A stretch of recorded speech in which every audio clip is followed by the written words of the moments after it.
I don't know who needs to know this, but there's a small town in Arizona called Snowflake. It's pronounced Snowflake.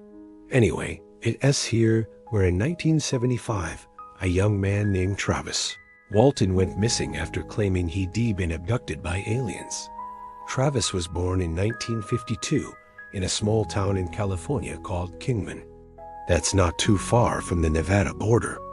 By 1975, Travis had married a woman named Cheryl, and they moved out to the Arizona desert where Travis grew up on his grandfather's ranch outside of Snowflake. Now, there is some debate as to whether Travis actually went missing or if he was just really good at playing pretend. Because before we get into this story, we have to talk about what happened on that fateful day in December 1975. Now, Travis worked at a lumber mill during the week, and every weekend he would go out into the desert to explore, to hike, to look for arrowheads. And on the weekends of November and December 1975, Travis did just that. He remembered the blue light and the strange object and the aliens and the tests and everything. He would go out into the desert, set up camp, and just kind of live out there for a while.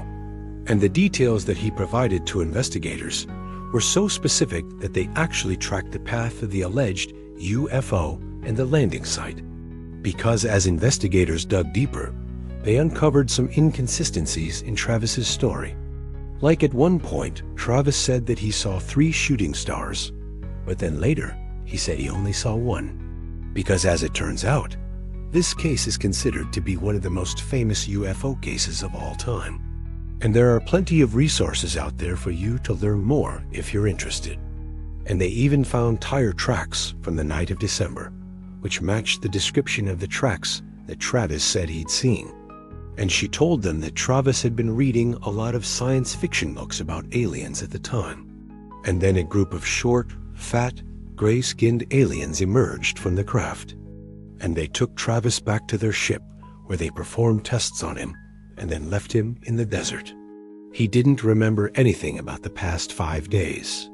In fact, Travis spent nearly a week in the hospital suffering from amnesia. And it was during one of these trips that Travis claimed he was abducted by aliens.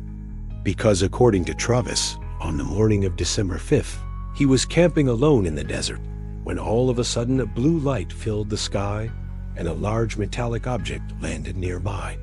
Now, Travis says that he was missing for 5 days, but only 3 of those days are actually accounted for. So we don't really know what happened during the missing time. But what we do know is that Travis showed up at a hospital in Show Low on the morning of December, disoriented and confused, wearing the same clothes that he had on when he disappeared, except now they were ripped and soiled. What's more is that when Travis arrived at the hospital, he had no idea how he got there. And it wasn't until Travis returned home and looked up into the night sky that he remembered everything. Now, Travis's story is obviously very strange, but it's also very specific. But that doesn't necessarily mean that Travis was telling the truth. What's more, Travis's wife, Cheryl, admitted to investigators that she wasn't really buying her husband's story either. So what really happened to Travis Walton? Well, that's for you to decide.